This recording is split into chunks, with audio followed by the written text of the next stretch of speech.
Please welcome Ben to the S4 main stage. Thank you. Thank you for inviting a bit of an outsider to come talk about threat hunting to a bunch of ICS pros who probably know a lot more about the space than I ever will. But I did want to bring back some feedback I had from S4 last year, talking about threat hunting, why it's necessary in ICS, and more importantly, to bring you guys some real incident data that my company, Kimberly-Clark, has been kind enough to share and open enough to share. So first, kudos for openness. And with that, a quick disclaimer. This is not financial guidance.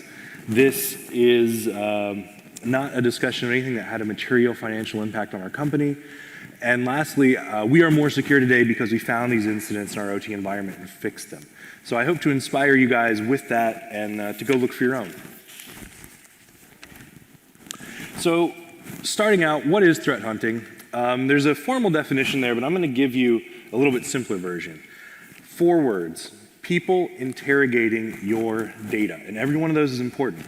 People, because they're innovative and they're adaptive.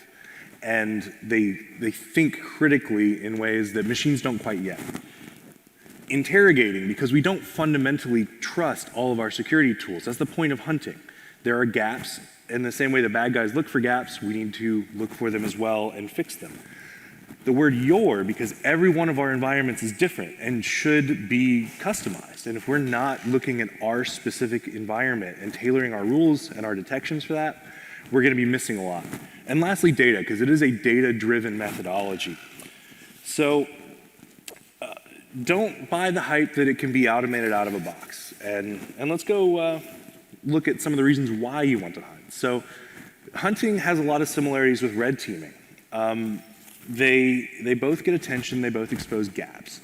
They're shocking, right? We want to improve our programs, but where I think hunting has a little bit of an edge over red teaming is that red teaming is dealing with what's possible, and hunting is dealing with what's actually happening. And if you want to scare your executives, bringing them an actual OT infection is a pretty good way to do it. So when I started at Kimberly-Clark, I started mid-year, and we lacked some of the visibility we might want. So I started with $0, essentially, and eventually grew our way up. The very way we began was to take 3 DNS servers, the high part of our hierarchy, and enable logging on those. We begged an account on a Windows terminal that was used by our red team for security testing to go run an Xcopy to pull those logs in, write them to a NAS, and then we begged another account on a Linux terminal to go pull those logs, dedupe them, clean them up, compress them, and then eventually grep over them to do the searching. So really basic, free architecture, and not one I would ever say is a mature architecture. Please don't do this long term. Because when you get into it, we were losing segments of logs, but it did get us a baseline of data to go start hunting in and finding bad things in. And one thing I will say about this is when you pick DNS servers at the top end of your hierarchy, you're going to be finding recursion up from other DNS servers, most likely, if you have a tiered hierarchy. And so it's going to beg the question, oh, you found evil at the top, you got to go get visibility into the bottom so that you can go hunt, what was the actual client that's infected. So it naturally flows down into something very useful. And before we jump into the actual data, just keep in mind, we had what was considered a pretty mature program. We were winning awards. We ticked a lot of boxes. And I just want to challenge you that just because you tick boxes doesn't mean you're secure. Your tools will fail. They will have gaps. And more than anything, I hope this drives into everyone that there is value in Defenseindepth, because when you see each one of these fall one by one, you begin to realize we must have depth if we have any hope of stopping the attackers. But at an ICS conference, the first one there, we do have a Purdue-inspired isolation on our OT networks, and that one too, you'll find we found some flaws in. The first data source we're going to go hunt in, like I said, DNS, and we started there for a reason. It's easy. It's typically unencrypted. It's just high value. When you look at the process of hunting and trying to make sure you don't have too many false positives, that you're not just wasting a bunch of time. You want those easy wins to start to validate the program. The DNS gives you the benefit of having host names, which are just way lower false positives practically than IP addresses. So start where the data's clean, start where it's good, get those easy wins. If you want to go more advanced, you certainly can. Now, we started looking for things like high request count, high number of NX domains, getting the responses that no, that domain doesn't exist. Maybe it's old malware C2. Those are the low-hanging fruit. And threat hunting goes a lot deeper. I'm here today to talk about threat hunting 101 in ICS. There's a lot more advanced stuff you can do, stuff like looking for DNS tunneling. If you want to also look at the response you're getting in terms of the IP that's resolved, you can do some fun things there. If you think about an IP address, what is it but 4 octets of information? You could actually use DNS responses as a communication channel as well. So you can get into all that with threat hunting. That's a little more in-depth than I'm going to go into today, though. Let's just jump into the findings with what you can find with the easy stuff. First, Conficker, right? It's everywhere. I imagine a lot of you guys have seen this. It's easy to detect. It uses a domain generation algorithm, which I'll probably refer to as DGA, and it's noisy. It's generating hundreds of domains a day, many of which will never be registered, so they're getting lots of NX domain responses back. That's pretty easy to detect. It's using, you can see in red the NX domain responses. Over on the right side of the logs, you see unusual domain names like TLDs. So aside from the domain being kind of nonsensical, how many times are your people actually going to .cc domains? So this is the low-hanging fruit, but the lesson here isn't that Conficker is bad and eating up all of our networks. It's if you're missing Conficker, what else are you missing? It is the easiest of the easy to detect. Also, just starting at this point alone, we had valuable lessons for our company. One of these was when we found Conficker, small clusters of Conficker infections, and we went to remediate those, our incident response team, which had worked pretty extensively with our corporate network, already knew, they had their response procedures, but they assumed certain things, and one of which was that re-imaging would happen with relatively up-to-date images. Well, that wasn't true in OT. We were finding Conficker, and we would find clusters, and one by one, those machines would be taken offline, re-imaged, put back on the network where they were immediately reinfected because they were being deployed with images that were 10 years old. So valuable lessons about how to remediate properly in OT, and we'll come back to patching a little bit later. I know that's a bit of a holy war. Another finding, Mariposa botnet. This one is a little more ICS specific. You can see ICS CERT and their advisory about it.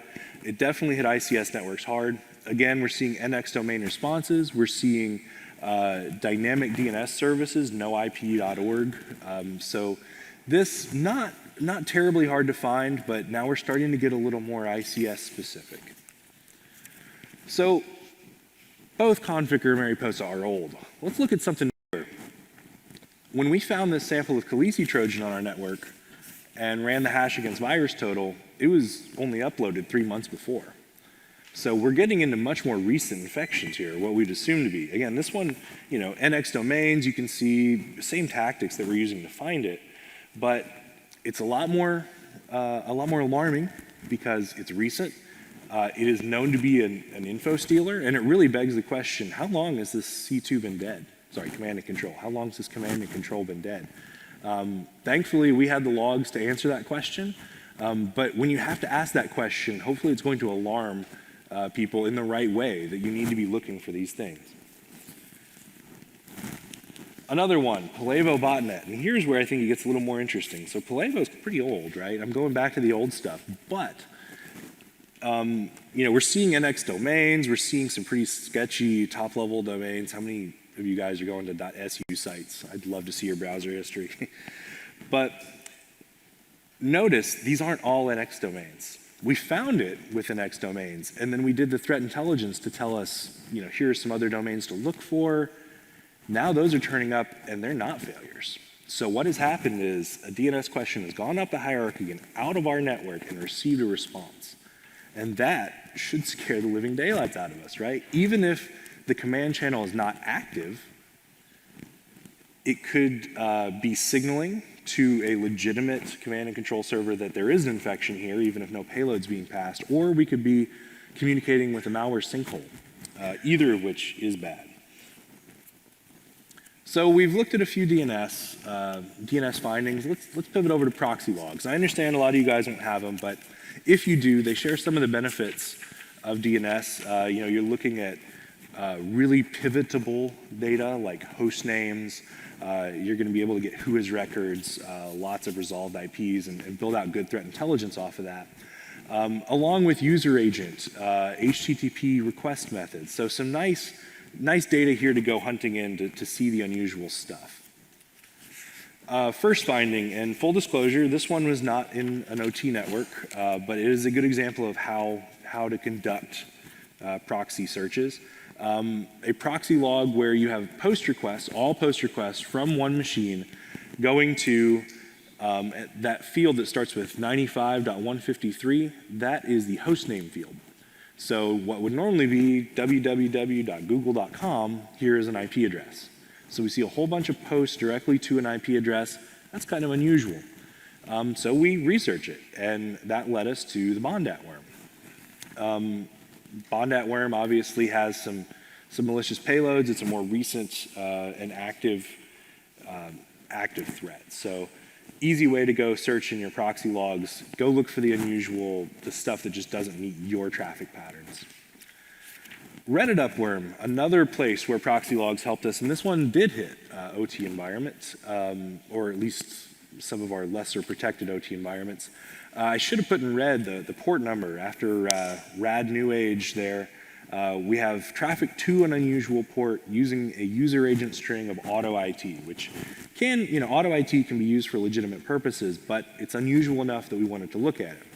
So in this case, Kimberly-Clark has had a fair bit of experience researching Reddit up. We were the discoverers of Reddit up variant D, which we're rather proud of. When Reddit up first hit us, it got 50 machines. It came in through a USB drive that was brought in Latin America by an ICS vendor. It taught us a really valuable lesson that even though as a company that makes consumer product goods and manufactures products primarily based on paper, that our vendors that we're sharing ICS vendors with oil and gas. Well, Reddit up was spreading amongst oil and gas, and maybe they were a target, I don't know, but because we're sharing vendors, we're inheriting the risk profile of those vendors. And this was a pretty valuable lesson because telling to our executives the story of why someone would want to attack us, a relatively uncontroversial company, now we can be collateral damage. And actually that's been a recurring theme in our program is some of the more dangerous threats we see are just being collateral damage to more controversial targets. So one thing that our threat intelligence, and you'll see me coming back to threat intelligence a lot because at our shop, threat intel and threat hunting are a shared role. When we found Reddit up on our network, it doesn't initially look all that alarming. It's a minor, something you definitely don't want around OT. Where it gets even more shocking specifically for us is that the threat actor had previously stolen PII from Israeli hospitals. Well, guess who has a big presence in Israel? So use your findings, pivot them with your threat intel team, try and find the relevance. But this one came out of Proxy, and it's a great data source. Another great data source, staying on the same data source, another proxy finding, Nemocod dropper. You'll see Nemocod a lot with TrickBot. We had a patient zero machine, so in effect, this one was not completely pure threat hunting. It was in coordination with our incident response team. We had a patient zero who had several repeated TrickBot attempts to infect that AV was catching. So the question was why? And we started doing forensics. There was some more to this story, some lateral spread attempted internally. But we were able to look at our proxy logs and look at, again, this unusual behavior, traffic directly to IPs in this case. We saw a relatively large number of requests directly to an IP address that had no prior reputation. we were sending malware samples off to our AV vendor, and Nemocod has some really nice evasion techniques, one of which is a really long delay timer. So they would put it in their sandbox, and after 5 hours, give up. I don't want to say bad things about these sandboxing teams. I don't know how long their delay was, but we were getting back results that it just wasn't working. We weren't getting valuable intel. So we went into our own data, founded our own darn cells, and found this C2 channel. Once we had the IP, we were able to pivot to our Windows event logs, where we found WScript originating those requests. So now we have pretty good forensics. We know an attempted C2 channel. We see it in the Windows logs. We can kind of track it back forensically. I do want to mention Windows logs, another great data source for hunting. They're kind of bulky. So it's not where I would start, but there are some great resources. Hunting elk and the work of Roberto Rodriguez is another great resource if you want to get into that, if that's a data source you have. Firewall logs, another thing a lot of you guys probably have, not where I would start because they tend to be huge, and they also are a little lower fidelity, mostly because they're typically just source IP, destination IP import. But you can find infections there. If you have them, go look for them, and we found some things there as well. We had a Jenksys backdoor that we detected that way. So notice the unusual port, 6996, repeated connections, all dropped. We're not looking at communication out, but you don't want to compromise machine on your network. So when we found this unusual traffic, we took the resolved IP address, we pivoted it back to our DNS logs and found this DNS lookup preceding it for login support.no-ip.info. So now we have a DNS or a dynamic DNS service being tied to it. There we're getting into the fidelity. If we had only the IP address, much more limited. But since we can bring it to a host name, now we're able to really say, okay, this is a Jenksys sample as opposed to something else. Now part of that is that IP address 204.95 is a Microsoft sinkhole. Sinkholes, by the way, awesome way to write SIM rules around them, really super easy detections. If you want to write a SIM rule around tracking all the sinkholes, I have to plug the Maltrail GitHub repository by Miroslav Stampar. He has an amazing list of existing sinkholes, a bunch of IPs you should never see anything going to, and if you do, really high fidelity detections that this is bad. So should we have had that in our SIM before? Maybe, but we didn't. So we had this finding, and we were able to clean it up. Another thing here, we talked about the repetitive nature of some of these events. If you'll notice, the source IPs keep repeating in the same pattern, 4.11.7, 4.11.7. So we're looking at a pretty consistent polling interval of this malware. Another good way to detect it. At the bottom, and I hope the text isn't too small, when we talk about that word your, interrogating your data, how we eventually found this was basically just starting with a firewall rule and profiling out the good traffic. So we're looking at high-level ports, that's the first line, TCP on port above 81. We filter out a few well-known ports, 443, and then we start to filter out some of the ports that are vendor-specific or service-specific. And then we start filtering out some network ranges that we want to exclude as well. So we don't want to look at internal traffic, we want to look at traffic going external. And that's how we whittled it down. But basically, you can write the same rule for your environment regardless of the vendor. Figure out what the traffic looks like, run the rule. If it returns a bunch of legitimate traffic, filter that out. Keep running until you iterate your way to a pretty quiet detection method. So we've identified a whole bunch of malware infections at this point. Hopefully we've got our executives getting scared to the reality of the situation. The example PC here at the top was an actual finding. Hostname was Fire Display, related to a fire control system, running XP, Conficker infected with no endpoint security. So that is pretty much a nightmare in terms of personal safety, right? Wasn't in the asset inventory, wasn't on the domain. This is the machine that clearly shows us a lot of room for improvement. And hopefully that's what you guys take away as well, because I would venture to say most of your networks have these out there. When JPL has a Raspberry Pi sitting on the network, all bets are off, right? So the gaps we've identified here, first, we have the OT segmentation, but yet we have removable media. You know, we have that USB drive with Redadup coming in and out. So even on systems where USBs might be authorized for legitimate business purposes from trusted partners, we're seeing risk there. We're seeing systems physically moving across network boundaries. We had one machine, we called it our cyber AIDS patient, that started life as a research and development box, got physically removed from the rack, put over into the rack of the isolated OT environment, and with it brought 3 different malware strains.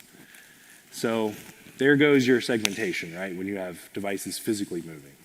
Also, systems starting life outside our company. We had one fun case where a system was infected with something. We knew what switch port it was plugged into, and nobody knew anything about this system. And it got down to the point of saying, you know, you on site, please go track down this Ethernet cable. Where does it lead? And it led into a closet where there was a Windows 2003 server sitting that had been powered up ever since this company was acquired by ours. So it wasn't domain joined, nobody knew the login, it was not a good time. But talk about asset control, you know, you can't even find it. Yeah, that one's bad. Managed security staffing. I don't want to pick on those guys too much, but you know, clearly a lot of us have partners in this. It's going to show weaknesses with your processes and procedures of training. It's going to show ways you can improve. I think this works both internally, both for internal staff and external, but it will teach you a lot about the performance of your people, the performance of your process. We found some issues with our next-gen firewalls too. How next-gen is a firewall if all the next-gen features aren't being updated? You know, quite debatable there. So again, back to procedures. One that makes me cringe is we literally had firewall rules that said, this is a high-risk rule, consider disabling in the notes. That's not going to go well in a breach investigation, guys. Like, you know, these things are out there and they slip through. So by threat hunting, we were able to expose a lot of them. Endpoint protections. Here I do have to harp on patching a little bit. There is a good debate to be had on patching, right? I totally get it. ICS is a different beast there. But when I'm having machines put back into production with 10 years of, you know, patch backlog, that is a pretty significant risk. And so having a reasonable plan of addressing that risk in a reasonable timeline is important. But also, how do you track those things? You know, we found that our AV vendor might have an agent that's phoning home and saying it's healthy, and yet when you actually look at the virus definitions on that machine, they're over a year out of date. So again, don't trust your tools entirely. Go verify. And in some of these cases, there were internal flaws in these products that were allowing machines to get popped in our network where they shouldn't have been. And lastly, SIM rules. You know, we had a SIM going into this. We have a much stronger SIM now. Part of this was OT wasn't being protected in the same way that IT was. Some of the rules didn't translate, some of the protections weren't the same. So we got to kind of take a look and standardize and really disabuse ourselves of this idea that OT was more secure. We needed to take a harder look at it. A lot of these things can be written into SIM rules. You know, the proxy detections are a great example. The goal of our threat hunting process is to deliver content that can be automatable. Just because it takes a person to write an innovative process doesn't mean you can't automate it in the future. We're just out there to find it the first time. So we actually have a nice feedback loop that we like to think of where threat hunting is leading to automation, leading to further detections, which is inspiring more threat hunting. So with that, just a couple closing notes. No matter how much you trust your security architecture, don't be afraid to look at what's actually happening in real life. With some of those wins, you're going to find an urgency. You're going to find an alarming nature to the data that hopefully will build a threat hunting program. So you can take this threat hunting 101 and go a lot further than that. There's a lot more here. the findings should be shocking. They should drive action. We're all out there to improve, right? We're not just there to throw mud. I don't want to go break windows and just leave the house a mess. I want to find things that are alarming and improve in the same way a red team should. And by the way, threat hunting and red team go great together as a purple team, because we are the guys who collectively should be going in and showing management where things are broken. And lastly, one great lesson, and we've got a couple of our OT engineers out in the crowd today, is the relationship building that this process has improved upon in our organization. By having so many incidents that we've discovered in our OT network and fixing them and showing that we're aligned, that we want our OT network to be safe and stable, we've built relationships. So when it became time to go try and get a bunch more data, when I don't just want to have a few DNS logs from the top, we have relationships to go to our OT engineers and say, not only have we found things, and now you know we're not full of crap, but we've shown a certain maturity and a capability to do this without taking down networks. And we can work with you in your context to do this safely. So we're merging the IT security and OT security in a way that we've shown a competence to do it safely. So at our organization, 3 DNS servers turned into them all. We did win budget for tools. And ultimately, we had that moment where we were able to merge a lot of our visibility with OT to the point that we're even able to leverage some of the same systems now to look across data sets, because they're engaged, we're solving some of the same problems, and we're actually able to help them with things like report writing and querying, and they're able to help us with new ideas about new data sources to look at and things we haven't done. So further inspiring our threat hunters. So with that, our program has really enjoyed the benefits of this outlook, and I hope if you implement threat hunting at your organizations, that it's equally as rewarding. Thank you.